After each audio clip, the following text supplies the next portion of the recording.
यीशु को अधिकार है शैतान के ऊपर, शैतान को अधिकार नहीं है यीशु पर, यीशु को अधिकार है शैतान पर। और मैं उम्मीद करता हूं कि आप लोग ये पॉइंट को समझ गए होंगे कि यीशु का अधिकार हर चीज के ऊपर है। पास्टर डैनियल, क्या यीशु का अधिकार जादू टोना पर है? Of course.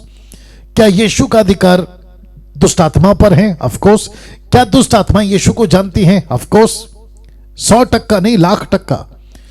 क्या किसी भी प्रकार का वास्तुशास्त्र या किसी भी प्रकार का दिया हुआ श्राप, किसी भी प्रकार का, अभी बीच में किसी ने कॉल किया था और कहा कि कुछ यूनक, जिसको छक्के भी कहते हैं, वो घर पहुंचे, कहा कि अगर आप पैसे नहीं दोगे तो हम श्राप देंगे। तो क्या ऐसा श्राप हम पर लगता है? जी नहीं। क्यों? क्योंकि जिसके पास में यीशु है उसका शरीर उसका मंदिर है, और जिसका मंदिर है परमेश्वर का आत्मा वास करता है, और परमेश्वर का आत्मा अंदर रहते हुए कैसे पॉसिबल है कि किसी भी प्रकार का जादू टोना, किसी भी प्रकार का श्राप आपके ऊपर लागू हो जाएगा? मैंने आज भी कहा था किसी को, छत्तीसगढ़ में एक घर का ओपनिंग था, पहली बार वर्चुअल ओपनिंग था, वो इनॉग्रेशन था घर का, और हमने वर्चुअल किया। तब मैं वहां प्रचार कर रहा था बैठे बैठे, यहां से वर्चुअल के माध्यम से। मैंने कहा कि आपका घर, आपको कोई जरूरत नहीं उल्टा गुड़िया काला वाला लटकाने की, किसी प्रकार का नारियल भोपला ये वो सब करने की, किसी प्रकार का धागा या किसी प्रकार का। क्यों? क्योंकि लिखा है भजन संहिता 127 का 1 में, यहोवा घर की रखवाली करता है।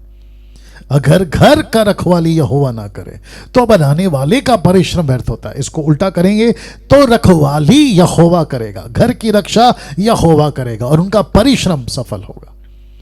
तो फिर कह देता हूं, और जो कि मैं हमेशा कहता हूं, कि डैनियल राज कोई काला धागा गले में, हाथ में, पैर में, कमर में नहीं बांधता, और मुझे किसी का डर नहीं है। क्यों? क्योंकि मुझे इस मसीहा ने कहा है, यीशु ने कहा है कि डैनियल, जब तक तू मेरे साथ है मैं तेरे साथ में हो, इस प्लेनेट का कोई भी अंधकार का ताकत तुझे हाथ नहीं लगा सकता।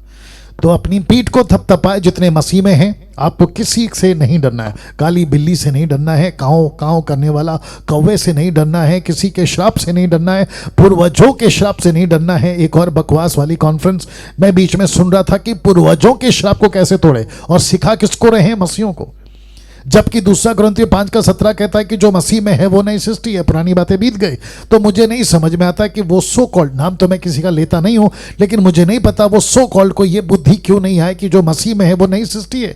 ऑटोमेटिकली हम नई सृष्टि हैं, और मुझे नहीं पता कि वो कैसे सिखा सकते हैं कि पुराना श्राप, पूर्वजों का श्राप, देवी देवताओं का श्राप, न जाने किस किस का श्राप आपके ऊपर अभी भी रहता है। कैसे पॉसिबल है? यीशु ने क्रूस के ऊपर जब कहा ना, इट इज फिनिश, मतलब पूरा हुआ, दैट मीन्स पूरा हुआ। जो आप नहीं कर सकते थे वो मसीहा ने कहा कर दिया, और इसके लिए लिखा है कि शैतान का, यीशु का शैतान पर अधिकार है।